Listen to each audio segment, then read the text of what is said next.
ಆಶ್ಚರ್ಯಗಳನ್ನು ನಮ್ಮ ಕಣ್ಣುಗಳನ್ನು ಮುಚ್ಚಿ ಪ್ರಾರ್ಥನಾಪೂರ್ವಕವಾಗಿ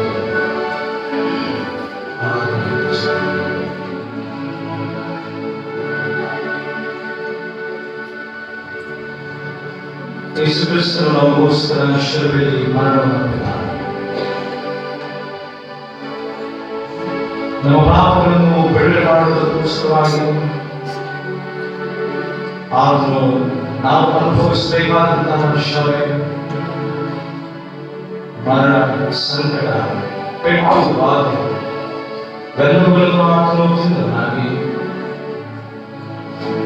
ನಮಗಾಗಿ ಆತನು ಪ್ರಾಣವನ್ನು ಕೊಡಲಾಗಿದ್ದಾನೆ. ಆತನ ವಿಷಯದಲ್ಲಿ ನಾವು ಧ್ಯಾನ ಮಾಡಲಿಕ್ಕೆ, ದೇವರ ನಾಮವನ್ನು ಘನಪಡಿಸಲಿಕ್ಕೆ ಒಂದು ಬೇಡಿಕೆ ನಮ್ಮನ್ನು ನಾವು ಸಮರ್ಪಿಸಿಕೊಂಡು ತಗ್ಗಿದ ಹೃದಯದಿಂದಲೂ ಪ್ರಿಯ ಮನಸ್ಸಿನಿಂದಲೂ ಆತನನ್ನು ಆರಾಧಿಸಲಿಕ್ಕೆ ಸಿದ್ಧರಾಗೋಣ. ದೇವರು ತನ್ನ ಪರಿಶುದ್ಧ ಮಂದಿರದಲ್ಲಿರುವಾಗ ನಮ್ಮ ಪರಿಶುದ್ಧತ್ವವೆಂಬ ಎಲ್ಲ ಸಂಗತಿಗಳಿಂದ ಆಚರಿಸುವುದಕ್ಕೆ ಅಪೇಕ್ಷಿಸುತ್ತಾರೆ. ಪರಿಶುದ್ಧವಾಗಿಯೂ ದೇವ ಮನಸ್ಸಿನಿಂದ ಗಂಭೀರ ಭಾವನೆಯಿಂದ ದೇವರನ್ನು ಆರಾಧಿಸುವ ದೇವರ ಘನತೆಗಾಗಿ ಮಹಿಳೆಗಾಗಿ ಬದುಕುವುದಕ್ಕೆ ಆರಾಧನೆಯನ್ನು ರೂಪಿಸಿ ನಡೆಸಿ ಆರಾಧನೆ ಆತ್ಮ ತಂದೆ ಕುಮಾರ ಪವಿತ್ರಾತ್ಮೆಂಬ ತ್ರೈಕ ನಾಮದಲ್ಲಿ ಪಡುವ ಸಂಗೀತಗಳಲ್ಲಿ 105ನೇ ಸಂಗೀತ ಪಾಪ ಹೇಗೆ ಹೋಗಿತ್ತು ಯೇಸು ಪ್ರಯತ್ನಿಸುವ ಶುದ್ಧಿ ಹೇಗೆ ಸಂಗೀತು ಯೇಸು ಶುದ್ಧ ಮಾಡುವ ಪ್ರಾರಂಭದ 3 ಚರಣಗಳನ್ನು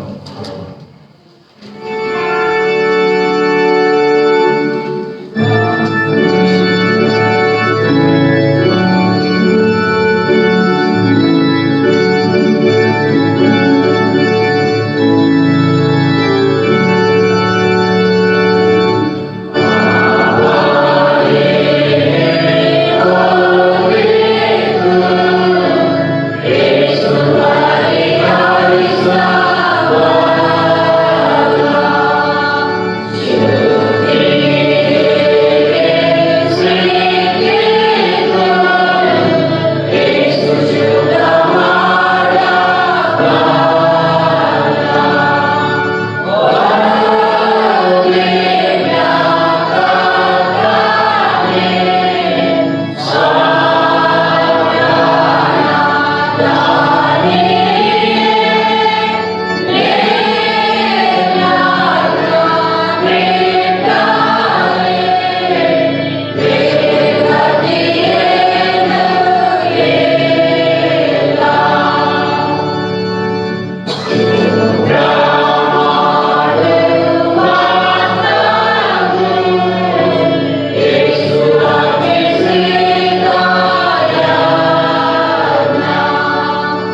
ನಿಂತಿರುವ ಸುವಾರ್ಥ ಭಾಗ ಆಲಿಸೋಣ.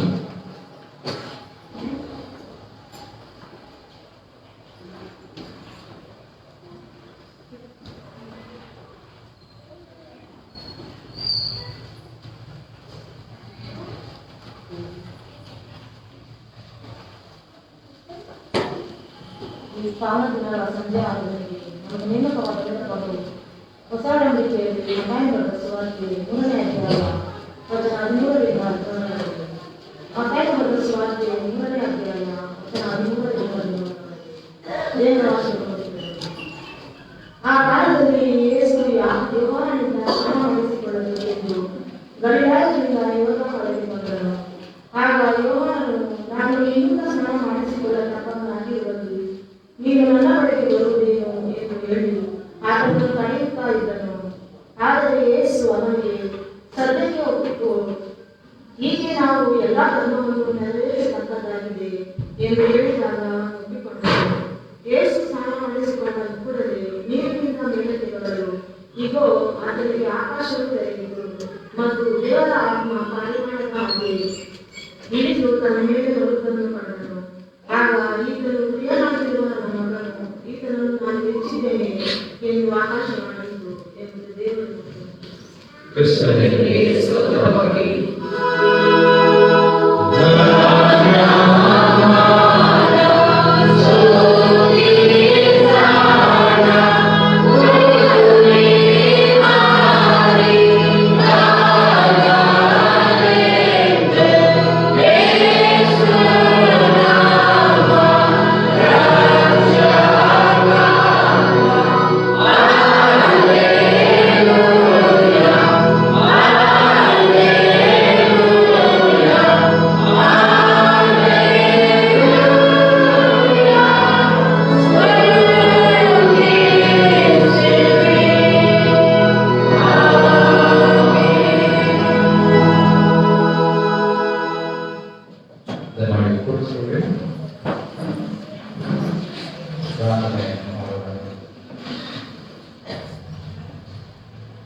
ಮೌನದ ದೇವರೇ, ಮೊದಲ ಕರ್ತನಾಗಿರುವಂತಹ ದೇವರ ನಾಮಕ್ಕೆ ಸ್ತೋತ್ರವಾಗಲಿ.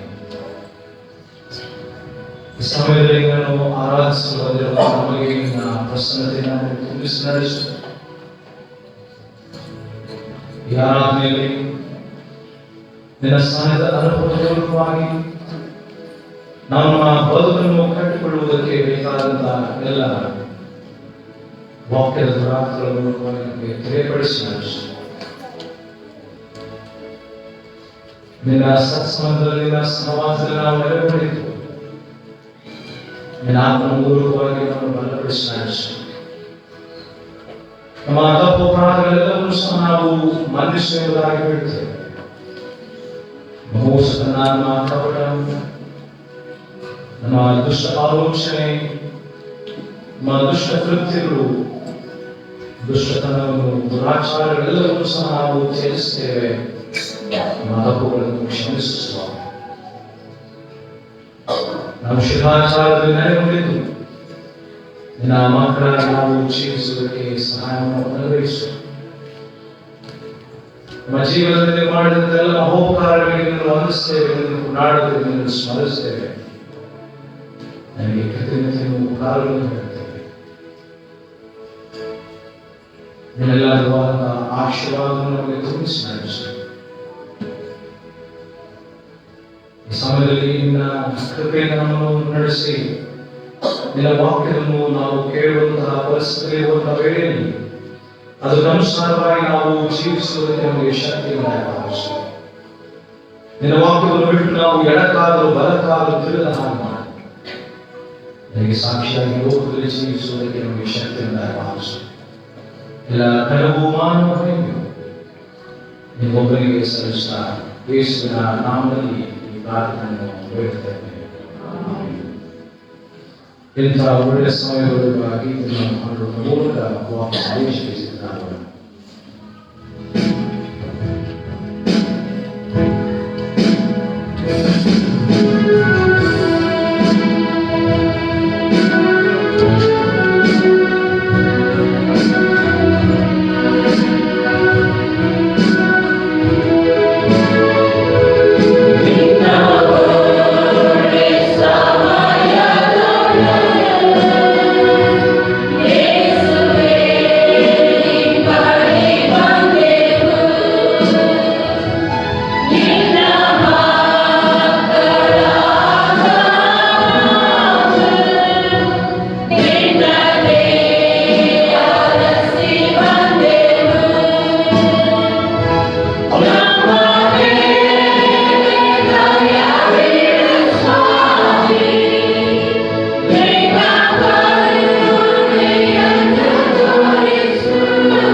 ವಾಕ್ಯವಾಗಿ ಅವತಾರ ಸ್ಟೋರಿಯಾಗಿದ್ದಾರೆ. ದೇವರ ಚಿತ್ತವನ್ನು ನೆರವೇರಿಸುವುದಕ್ಕೋಸ್ಕರವಾಗಿ ಅವತಾರ ವ್ಯಕ್ತಿ ನಮ್ಮ ಮನದಲ್ಲಿ ವಾಸ ಮಾಡಿದನಾಗಿದೆ. ನಿನ್ನ ಚಿತ್ತವನ್ನು, ನಿನ್ನ ಉದ್ದೇಶವನ್ನು ಈ ಭೂಲೋಕದಲ್ಲಿ ನಾವು ನೆರವೇರಿಸುವುದಕ್ಕೆ ನಿನ್ನ ವಾಕ್ಯದ ಬಲವನ್ನು, ವಾಕ್ಯದಲ್ಲಿ ನಾವು ತುಂಬಿದವರಾಗಿದ್ದು, ನಿನ್ನ ಸಹವಾಸದಲ್ಲಿ ನೆಲೆಗೊಂಡಿದ್ದು, ಸಾಕ್ಷಿಯಾಗಿ ಮಾದರಿಯಾಗಿ ಜೀವಿಸುವುದಕ್ಕೆ ನಮಗೆ ಸಹಾಯ ಕೊಡಬೇಕು. ಹಾಗೆ ಯೇಸುವಿನ ಮುಖಾಂತರ ಪ್ರಾರ್ಥನೆ ಬೇಡುತ್ತೇವೆ.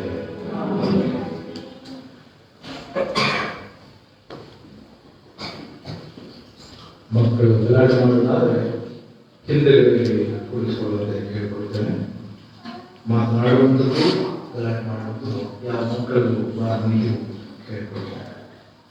ಆಮೇಲೆ ಈ ಪರಿಶುದ್ಧ ಆರಾಧನೆಗೆ ಸ್ವಾಗತ ಮಾಡ್ತೇನೆ. ಹಾಗೆ ಫೇಸ್ಬುಕ್ ಲೈವ್ ಮೂಲಕವಾಗಿ ಭಾಗವಹಿಸತಕ್ಕಂಥ ಪ್ರತಿಯೊಬ್ಬರು ಸಹ ತುಂಬದಿಂದ ಸ್ವಾಗತ.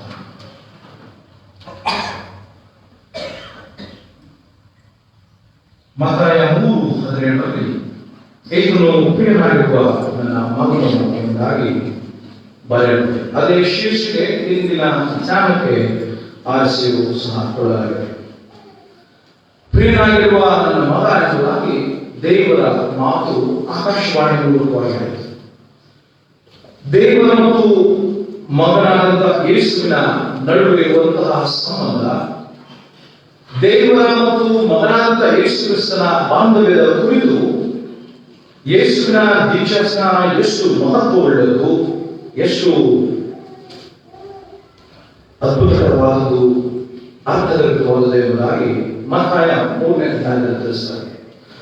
ಸಾಧಾರಣವಾಗಿ ಯೋರ್ದನ್ ಹೊಳೆಯಲ್ಲಿ ಸ್ನಾನ ದೀಕ್ಷೆ ಮಾಡಿಸಿರ್ತಕ್ಕಂತಹ ಸ್ನಾನಿಕನಾದ ಯೋಹಾನ, ಅದು ಬೆಥನಿ ಎನ್ನುವಂತಹ ಸ್ಥಳದಲ್ಲಿ, ಆ ಊರಿನಲ್ಲಿ, ಆ ಬೆಥನಿಯ ಊರಿನ ಬಳಿಯಲ್ಲಿದ್ದಂತಹ ಯೋರ್ದನ್ ಹೊಳೆಯ ಹತ್ತಿರ ನದಿಯ ತೀರದಲ್ಲಿ ಯೇಸುವಿಗೆ ದೀಕ್ಷಾ ಸ್ನಾನ ಮಾಡಿಸ್ತಾರೆ. ಈ ದೀಕ್ಷಾ ಸ್ನಾನವನ್ನು ಗಮನಿಸುವಾಗ ಸಾಧಾರಣವಾಗಿ ದೀಕ್ಷಾ ಸ್ನಾನದ ಅರ್ಥವೇನೆಂದು ಅರ್ಥವಾಗಿ ನಾವು ತಿಳ್ಕೊಳ್ಳುತ್ತೇವೆ. 3ನೇ ಅಧ್ಯಾಯ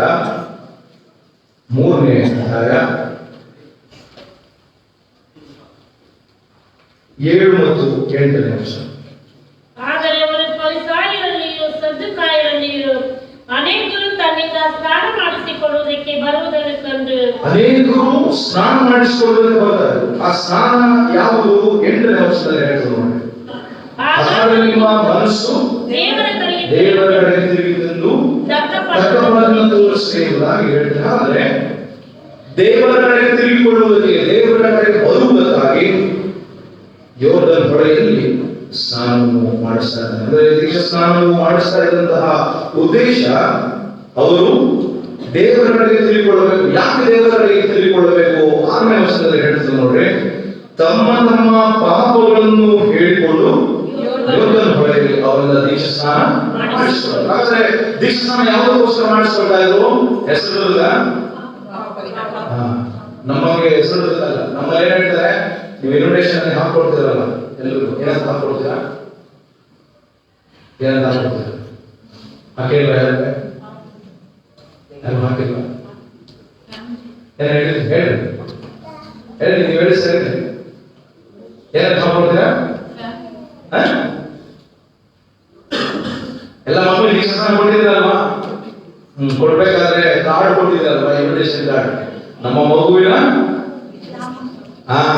ನಾಮಕರಣ, ಕ್ರಿಸ್ಟಿಯನ್, ಯಾರಾದ್ರೂ ದೀಕ್ಷಾ ಸ್ನಾನ ಹಾಕೊಟ್ಟಿದ್ದೀರ?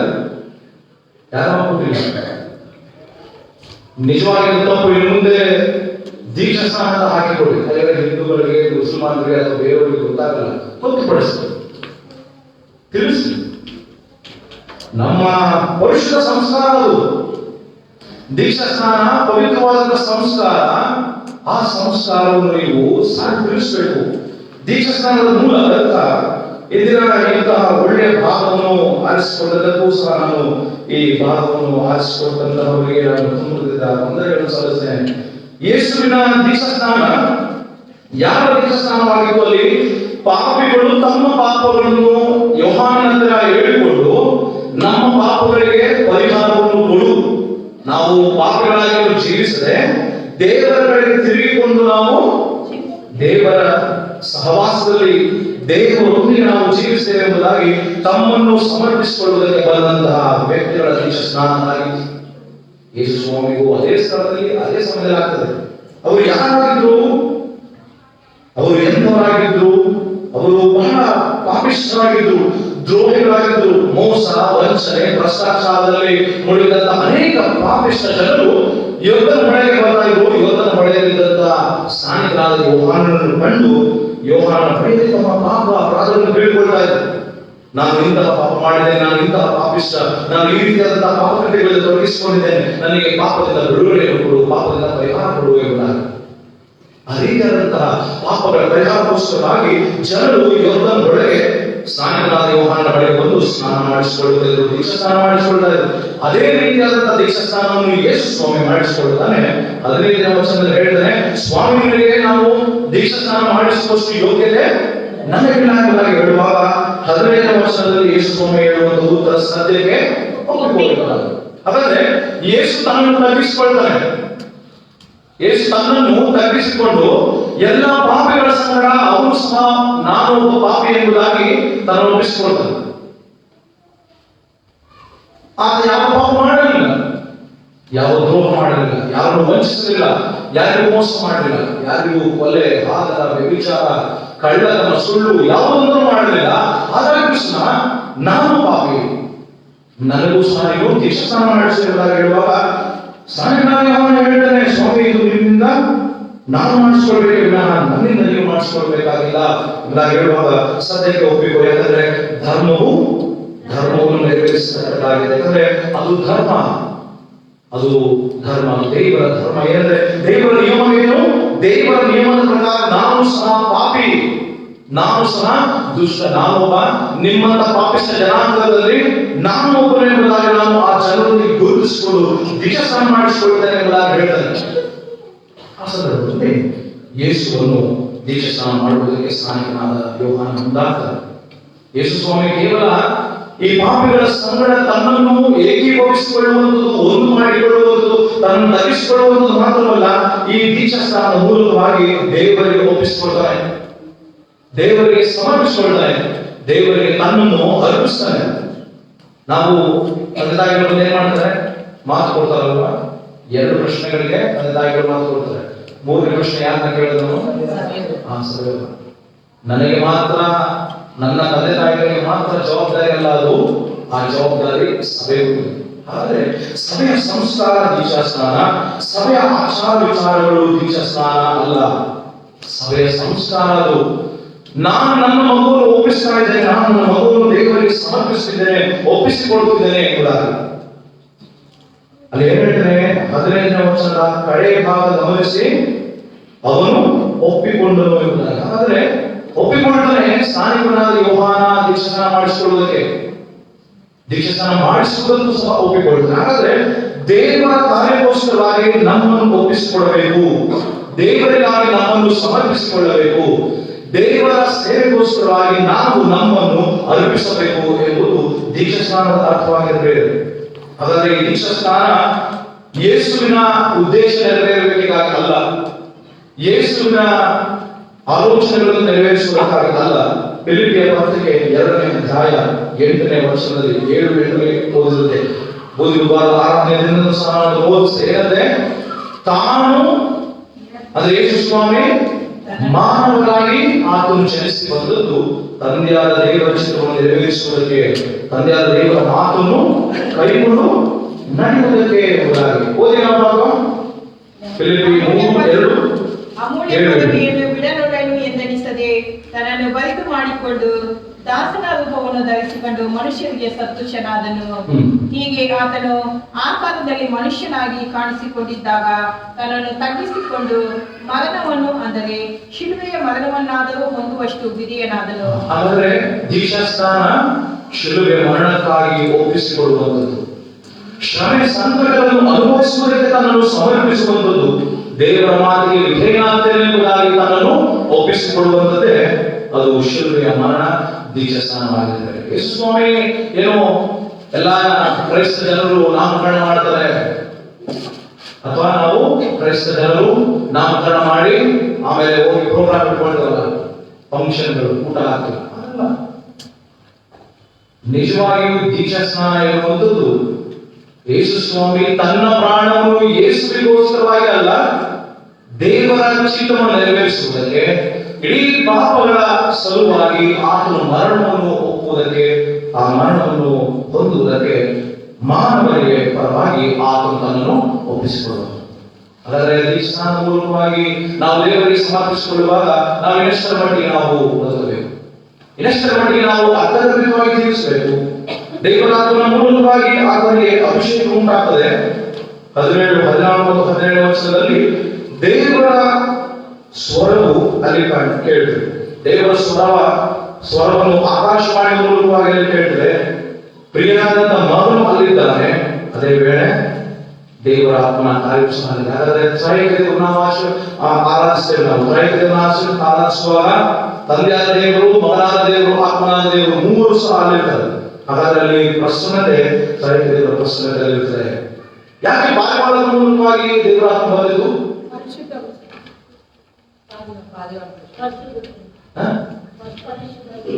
ಒಂದು ಪರಿಶುದ್ಧತೆ, ಸಮಾಧಾನ ಸಂದೇಶ.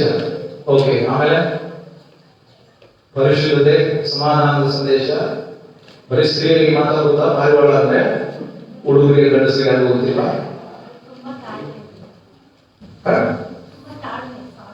ತಾಳ್ಮೆ, ಸಾಧು. ಆಮೇಲೆ ಸರಿಯಾಗಿ ಗೊತ್ತಲ್ಲ ಎಲ್ಲನೇ.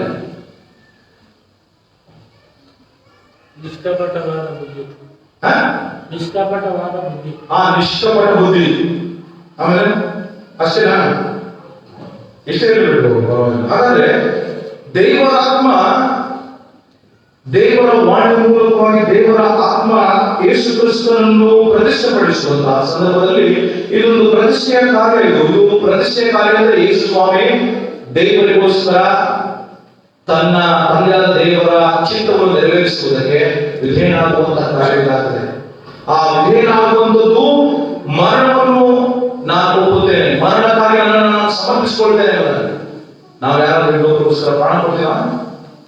ಕಟ್ಕೊಂಡಿರೋ ಹೆಂಡತಿಗೆ ನಾನು ಕೊಡಲ್ಲ, ಗಂಡನಿಗೆ ನೀವು ಕೊಡಲ್ಲ, ಯಾರು ಕೊಡಲ್ಲ. ಯೇಸು ಸ್ವಾಮಿ ಯಾರಿಗೋಸ್ಕರ ಕೊಡ್ತಾನೆ? ಪರೀಕ್ಷೆಗಳಿಲ್ಲದವರಿಗೆ. ಹೌದಾ? ನಾವು ಯಾರು ಪರೀಕ್ಷೆ ಇಲ್ಲ ಅಲ್ವಾ? ಅವನಿಂದ ನಾವು ಉಂಟು ಮಾಡಲ್ಪಟ್ಟು ಮತ್ತೆ ಪರೀಕ್ಷೆ ಇಲ್ಲ ಅಂತ ಹೇಳಕ್ಕಾಗ್ತದೆ. ನಾವು ಯಾರಿಂದ ಉಂಟು ಮಾಡಲ್ಪಟ್ಟವರು?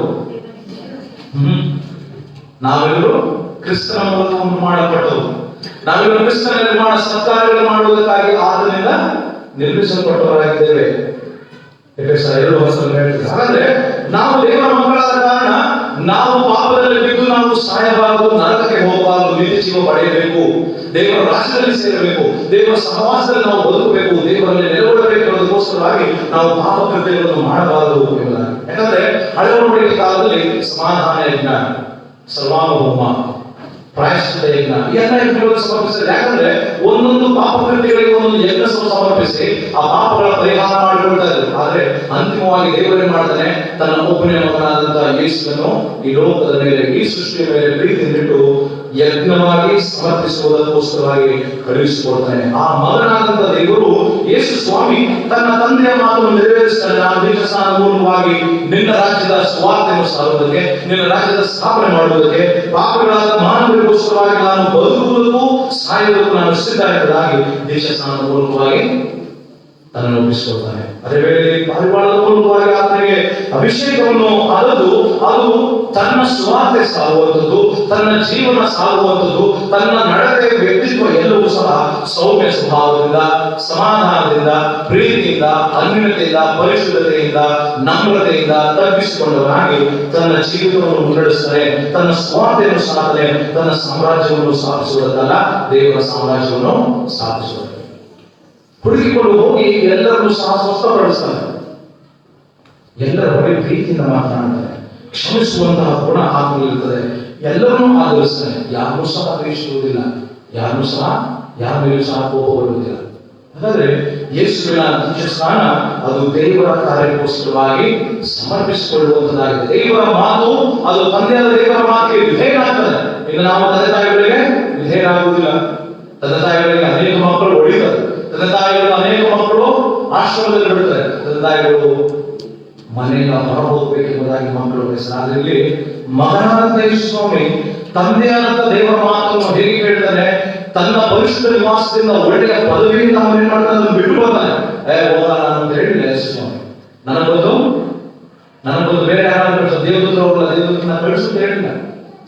ನಾವಾದ್ರೆ ಸುಮ್ಮನೆ ವಹಿಸಿದ್ರೆ ಹೇಗೆ ನಮಗೆ ಈ ಕೆಲಸ ಆಗುದಿಲ್ಲ, ಯಾಕಂದ್ರೆ ಸಾಯುವಷ್ಟರ ಮಟ್ಟಿಗೆ ನಮ್ಮನ್ನು ನಾವು ತಗ್ಗಿಸ್ಕೊಳ್ತಿಲ್ಲ. ಆದ್ರೆ ಶಿಲುಬೆ ಮರಣವನ್ನಾದರೂ ಆತನು ಒಪ್ಪಿಕೊಳ್ಳುವುದಕ್ಕೋಸ್ಕರವಾಗಿ ಆತನು ತನ್ನನ್ನು ಸಮರ್ಪಿಸಿಕೊಳ್ತಾನೆ ದೇವರ ಮಾತಿಗೆ ಏನಾಗ್ತದೆ. ಹಾಗಾದ್ರೆ ದೀಕ್ಷಾ ಸ್ನಾನ ಮೂಲಕವಾಗಿ ನಾವು ಕ್ರಿಸ್ತನಿಗೆ ಸಮರ್ಪಿಸಿಕೊಳ್ಳುವಾಗ, ಕ್ರಿಸ್ತನ ಮಾರ್ಗದಲ್ಲಿ ನಾವು ನಡೆಯಬೇಕು ಎಂಬುದಾಗಿ ನಾವು ಮಾತು ಕೊಡುವಾಗ ಅದರಲ್ಲಿ ನಾವು ಜೀವಿಸಬೇಕು. ಕಷ್ಟ ನಷ್ಟಗಳು ಬಂದಾಗ ನಾವು ಕ್ರಿಸ್ತನ ಮೂಲಕವಾಗಿ ಸಹಿಸಿಕೊಳ್ಳಬೇಕು, ತಾಳಿಕೊಳ್ಳಬೇಕು. ಯೇಸು ಸ್ವಾಮಿ ಮರಣವನ್ನು ಒಪ್ಪುವಂತ ವೇಳೆಯಲ್ಲಿ ಆ ಮರಣವನ್ನು ಹೊಂದುವುದಕ್ಕಿಂತ ಮುಂಚಿತವಾಗಿ ಶ್ರಮೆ ಸಂಕಟಗಳನ್ನು ಅನುಭವಿಸ್ತಾನೆ. ಆತನಿಗೆ ಹೊಡೆಯುತ್ತದೆ, ಒಂದು ಕಡೆ 40 ಚಾಟಿ ಇಟ್ಬಿಡ್ತದೆ, ಅವನ ಮೇಲೆ ಉಗುಳ್ತಾರೆ, ಅವನನ್ನು ಬಾಧಿಸ್ತಾರೆ, ಅವನಿಗೆ ಉಪದ್ರವ ನೀಡುತ್ತಾರೆ, ಮಾನಸಿಕ ವೇದನೆಗಳನ್ನು ನೀಡುತ್ತಾರೆ, ಶಾರೀರಿಕ ವೇದನೆಗಳನ್ನು ನೀಡುತ್ತಾರೆ. ಇವೆಲ್ಲವೂ ಸೇರಿಸಿಕೊಳ್ಳುವುದಕ್ಕೋಸ್ಕರವಾಗಿ ತನ್ನನ್ನು ಸಮರ್ಪಿಸಿಕೊಳ್ಳುವುದೇ ಮುಖ್ಯ ಸ್ಥಾನವಾಗಿರುತ್ತದೆ. ಹಾಗಾದ್ರೆ ಇದು ಪ್ರಿಯನಾಗಿರುವ ನನ್ನ ಮಗ ಎಂಬುದಾಗಿ ಹೇಳುವುದಾದ್ರೆ, ಮಗ ಎನ್ನುವಂಥವನು ಮತ್ತು ಮಗಳು ಎನ್ನುವಂಥವನು ನಮ್ಮ ಕ್ರೈಸ್ತ ಜೀವಿತದಲ್ಲಿ ತಂದೆಯ ದೇವರ ಮಾತನ್ನು ಕೇಳುವವರು, ನಮ್ಮ ಜನ್ಮ ನೀಡಿದಂತ ತಂದೆ ತಾಯಿಗಳ ಮಾತುಗಳನ್ನು ಕೇಳುವವರು ಆಗಿರುವುದು.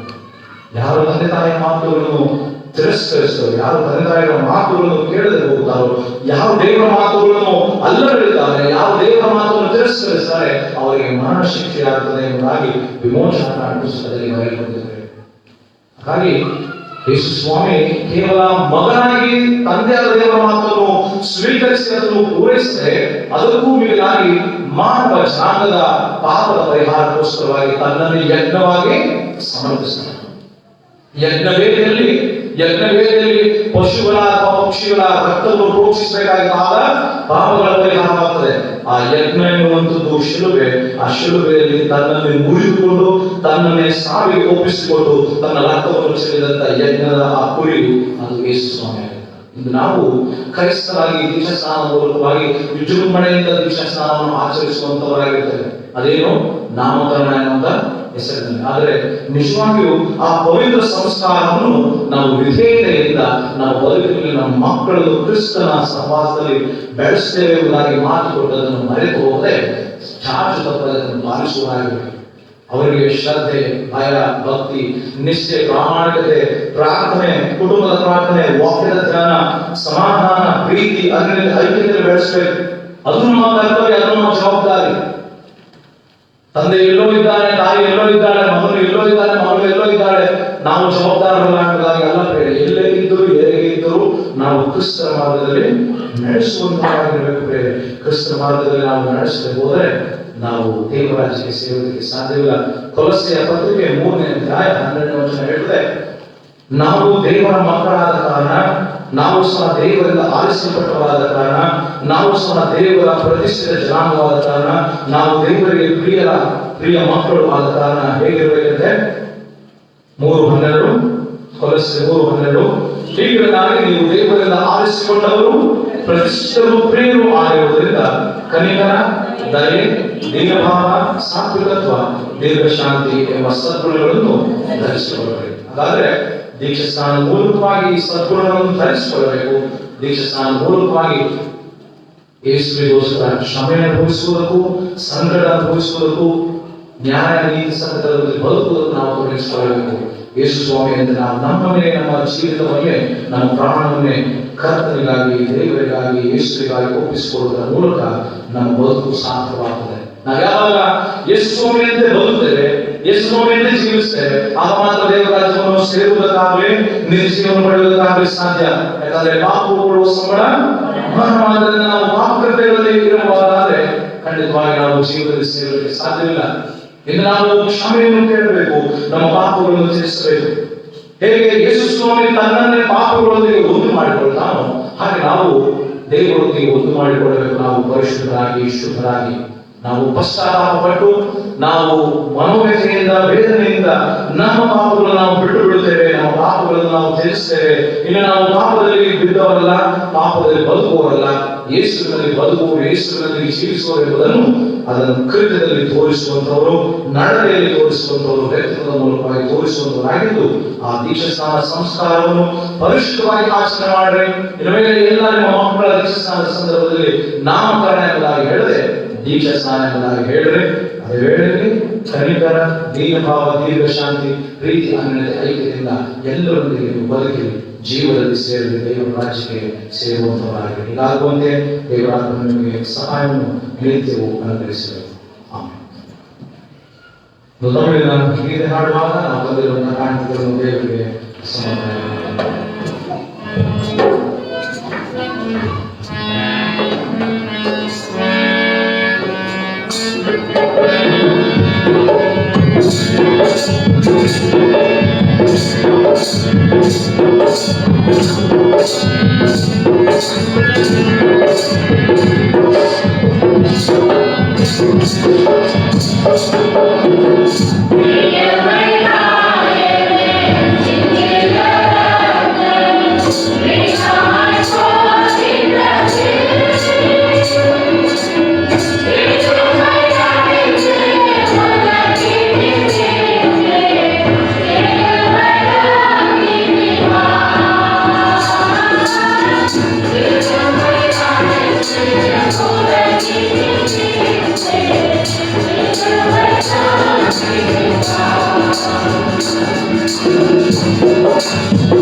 Thank you.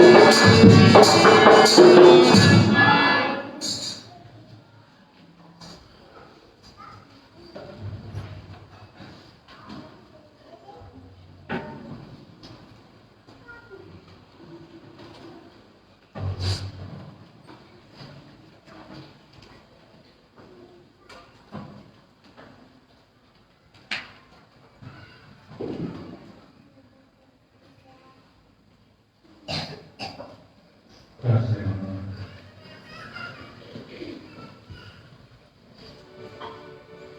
ಎಲ್ಲ ಒಳ್ಳೆಯ ರಾಮನ ಕುಂದದ ಮೂಲಗಳಿಗೆ ಕಾರಣವಾಗಿರುವಂತಹ ದೇವರೇ ನಾವು ಸ್ತೋತ್ರ.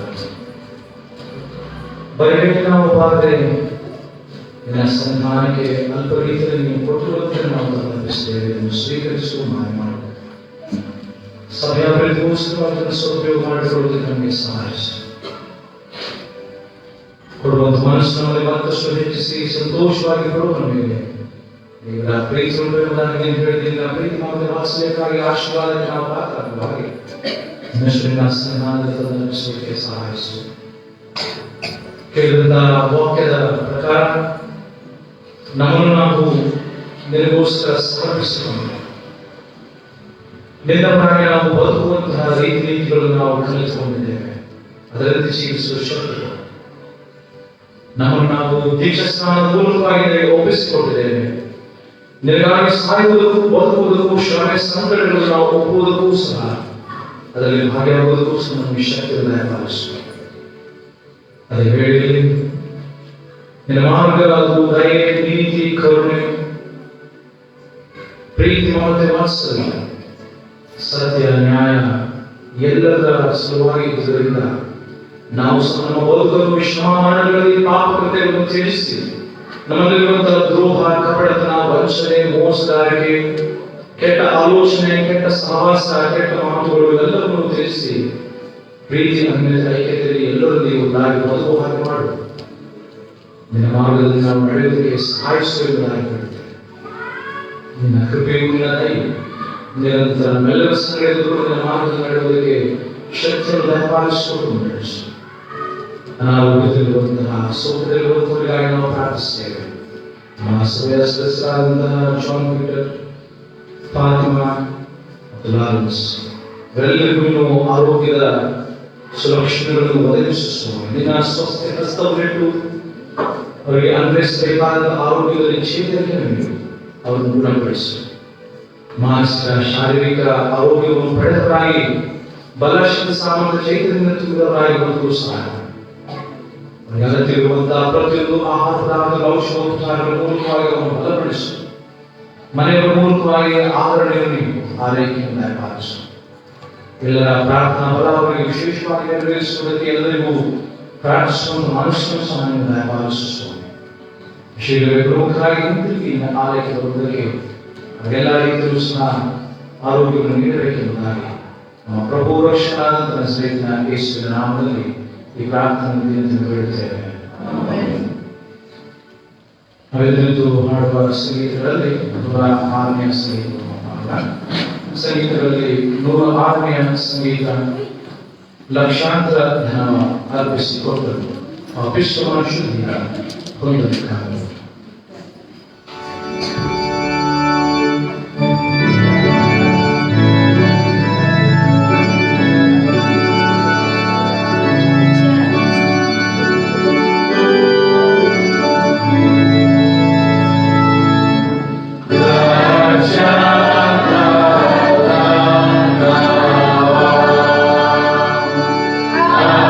Praise the Lord.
ವ್ಯವಸ್ಥೆ ಮಾಡಿಕೊಟ್ಟಂತವರು ಕುಮಾರಿ ಮತ್ತು ಅವರಿಗೆ ಮೊದಲ ವಂದನೆಗಳು.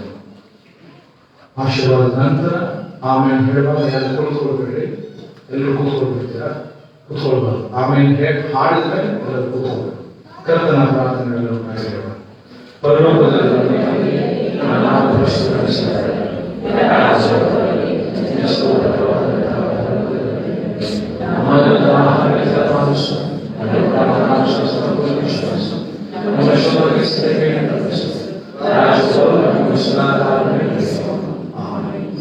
ದೇವರ ಆಶೀರ್ವಾದವು ವಿಶ್ವಾಸದ ಹೊಂದಿರಿ. ಕರುಣೆಯ ದೇವರ ಕೃಪಾಶ್ರಯವಾದ ಹಸ್ತಪರಿಪಾಲನೆಯನ್ನು ನಾನು ಅರ್ಪಿಸುತ್ತೇನೆ. ತಂದೆ, ಕುಮಾರ, ಪವಿತ್ರಾತ್ಮ ಶ್ರೇಷ್ಠ ದೇವರ ಆಶೀರ್ವಾದ ಮೊಳಗೆ ನೆಲೆಸಿ ಸದಾ ಕಾಯಲಿ.